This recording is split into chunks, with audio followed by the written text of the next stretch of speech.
England produced a pretty turgid performance last night, and I've been listening to the fallout on talkSPORT social media. I find it astonishing that England fans can want Gareth Southgate sacked on the back of that performance. It's like I don't know what it is, Darren. I don't understand the thought process. They wouldn't say that about their own team. Something about England.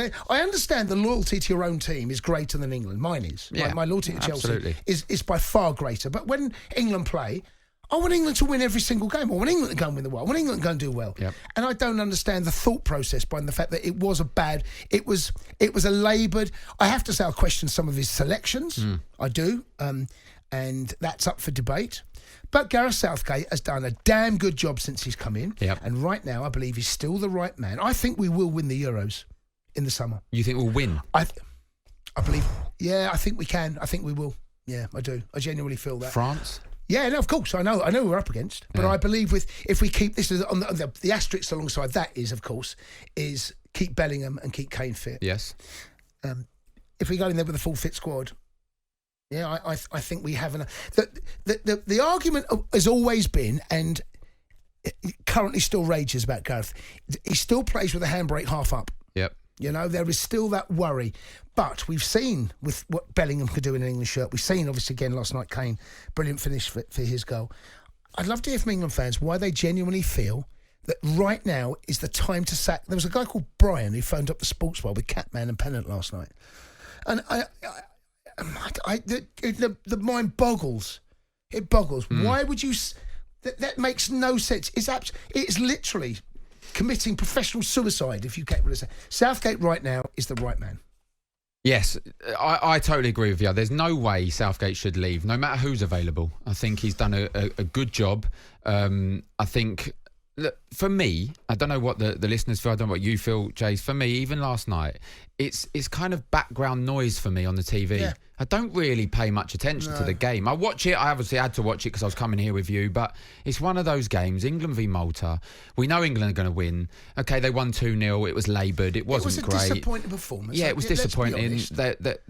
But he played a few of the fringe players that don't get much international game time. Yeah. You know Harry Kane's going to start. People are questioning why aren't Watkins playing or Callum Wilson or whoever may be in the squad. Harry Kane's going to play, and I like that. I think he needs to play. I think he needs to get as many goals as possible going into a big tournament.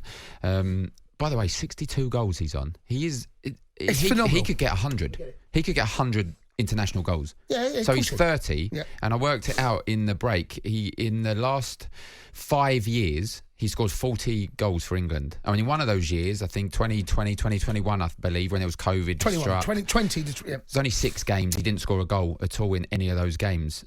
So in 4 seasons for England, he scored 40 goals. I think he could play it to at least he's 35. Well, I think... I 100 England international goals. I think what we might see from Harry Kane as the years progress is that he has proven to be that second striker that he can drop into that 10 position. Done it brilliantly for Spurs. Done it for England, actually. And it wouldn't surprise me if actually we find him playing a slightly more supporting role because technically he's just a brilliant footballer. He's a brilliant finisher. Yeah. And he's going to go on. He's going to get very, very close. If he doesn't get it, he's going to go very, very close. But I want to stick with the Gareth Southgate situation. The team selection, a lot of people are going to be scratching their head. And I understand it over Henderson. Yeah. Playing Henderson. And also playing Kane yesterday. I'd play Kane. I'd play Kane. The Henderson one baffles me. It really does. It baffles me. It's baffled me since the day the squad was announced. Not this one, the last one as well. No James Ward-Prowse. He likes to talk about the pivot role where he can play that better than most. And he does it week in, week out in the Premier League. But do you know what? I understand. Sorry, Daz. I understand. I can see why Henderson's in the squad, but I don't see why he had to play last night. The group's won. We qualified. Yep. I felt that there would have been a chance to perhaps experiment a little bit more. But he does. Look, in qualification, England always qualify. We always get there. 19 times out of 20, we're going to get there, and we qualify. Our record is super. I'd like to see a better nation at qualification than us in the world, actually. But our problem is always when we get there. Always. That's the problem. That's where we come unstuck. That's what needs to change. And actually, things under Southgate have improved. He's in my lifetime, he's been the best statistically getting to finals and semis. He is the best England manager of my lifetime. Yeah, it's not just what he's done on the pitch as well. It's what he's done off the pitch. He's galvanised the squad. He's galvanised the country. We've seen in tournaments over box parks in Croydon and Wembley, and how the goals are going in, beers are flying, going everywhere.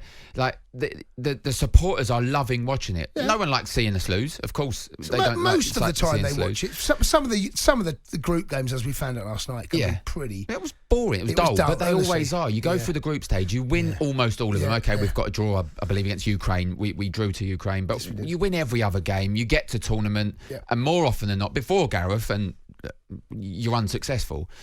This time you gain success. If success is getting to finals, semi-finals, you're gaining success. Okay, he's not won nothing, but this is why we put the question out. We're speaking on before on the pre-show. Is Gareth an elite international manager? I already got responded to on Twitter or X saying, "Have you just asked he's an elite manager at club level?" No, I've not asked that.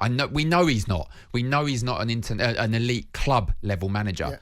But is he an elite international manager, Jace? Is there many international managers that you could reel off that is better than Gareth Southgate at the moment? There aren't many. But to be an elite international manager, there are only so many competitions you can win, and they come around every 2 years. So it's hard, isn't it, to be an elite? So the last 4, he's got to, and I'm saying 4. We'll talk Nations League as well. He got to the semi-final Nations League, and that gets ridiculed. I know that, but okay.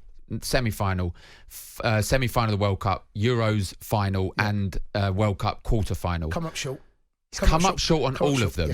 Yes. And there have been. But how many managers have done better than that over those 4? And without winning something, no one. That's the truth. That no one. I think he deserves the opportunity. We'll all say that. I think we agree with that. There was callers last night saying that he needs to be sacked already. I don't get it, Daz.